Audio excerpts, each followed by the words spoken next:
الدهب هيوصل 6000 جنيه اخر السنه دي. طلع اشاعه منتشره قوي وكتير من الانفلونسرز بيتكلموا فيها ان الدهب على اخر السنه هيوصل حوالي 6000 جنيه. احنا بنتكلم على عيار 21. لما جيت احسبها بالارقام لقيت اللي بيتقال ده مجرد وهم مش اكتر.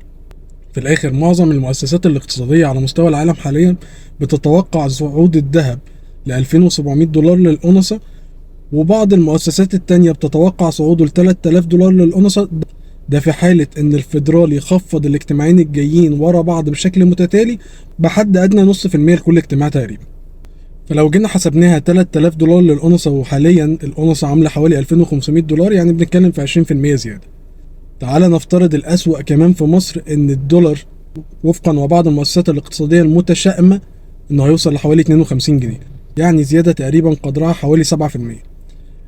أسوأ سيناريو اتكلمنا عليه حاليا هو زيادة الدهب العالمي ل 3000 دولار للأونصة وزيادة الدولار ل 52 جنيه. لو جيت حسبتها حسبة بسيطة هتلاقي تقريبا إن إجمالي الزيادة اللي بنتكلم فيها حوالي 27%. يعني في أسوأ الأحوال لو الدنيا باظت قوي، الدهب عيار 21 متوقع ليه إن هو يوصل حوالي 4250 جنيه. جبته منين ال 6000 جنيه دي؟ اما بقى لو اتكلمنا عن السيناريو التاني وهو اللي اقرب انه يحصل، فالذهب العالمي متوقع ان هو يوصل تقريبا حوالي 2700 دولار للأونصة بنهاية السنة دي ان شاء الله. في نفس الوقت متوقع ثبات الدولار حول رينج من 48 ل 49 جنيه تقريبا.